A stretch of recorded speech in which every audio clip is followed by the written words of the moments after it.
తాజాగా సంచలనం సృష్టిస్తున్న కేసు.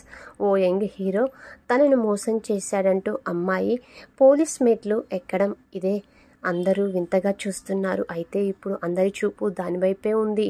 రాజ్ తరుణ్ టాలీవుడ్లో తనకంటూ ఒక ఇమేజ్ని తెచ్చుకొని దూసుకెళ్తున్న తరుణంలో ఇలా అవ్వడం అందరి దృష్టి దానిపైనే పడింది.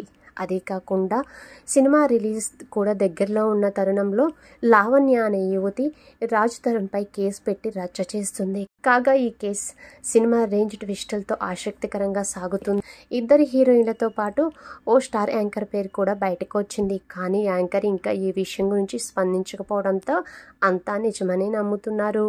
ఈ వివాదం రోజు రోజుకి కొత్త మలుపు తిరుగుతుంది. రాజ్ తరుణ్ 10 ఏళ్ల తనతో రిలేషన్షిప్లో ఉండి మరో హీరోయిన్ కోసం తనను ప్రేమించి మోసం చేశాడని లావణ్య అనే అమ్మాయి సంచలన ఆరోపణలు చేస్తుంది.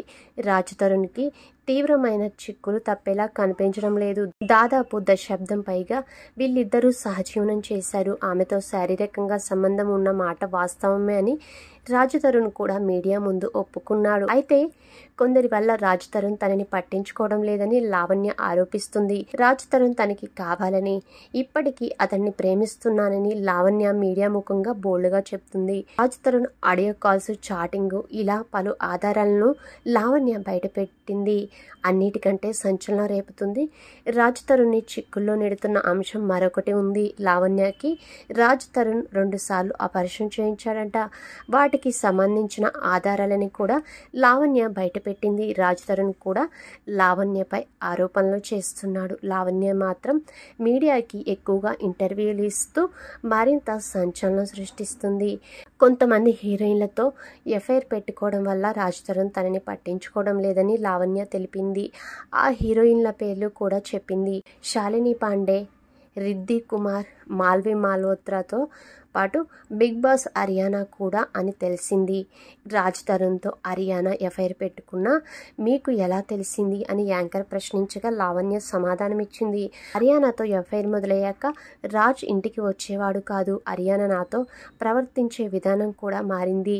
ఒక అమ్మాయి ఏం చేస్తుందో మరో అమ్మాయికి నాకు అర్థం అవుతుంది. మణికొండలో అరియానా ఉంటున్న అపార్ట్మెంట్కి రాజ్ తరుణ్ వెళ్ళేవాడు. అపార్ట్మెంట్లో వాళ్లే నాకు ఫోన్ చేసి చెప్పారు. వాళ్ళిద్దరు ఫోటోలు కూడా నేను చూశాను. ఒకరోజు నేను గోవాలో ఉండగా రాజ్ ఫోన్ నుంచి నాకు అరియానా కాల్ చేసింది. నన్ను చాలా ఇన్సల్ట్గా మాట్లాడింది. నీకు జీతం ఎంత వస్తుంది అని అడిగింది. అదే బిగినింగ్ కదా, తక్కువ వస్తుంది అని చెప్పాను. అవునా, నాకైతే రోజుకి 50,000 నుంచి 1,00,000 వరకు వస్తుంది అంటూ తక్కువ చేసి మాట్లాడింది. అప్పుడే నాకు అర్థమైంది నాకు కౌంటర్ ఇవ్వడానికి రాజ్ ఇలా చేయించాడని, అరియానాని వాడుకున్నాడు అని అంటూ లావణ్య సంచలన వ్యాఖ్యలు చేసింది. ఆ తర్వాత నేను అరియానాకి వార్నింగ్ ఇచ్చాను. దీనితో అరియానా నాకు సారీ కూడా చెప్పింది.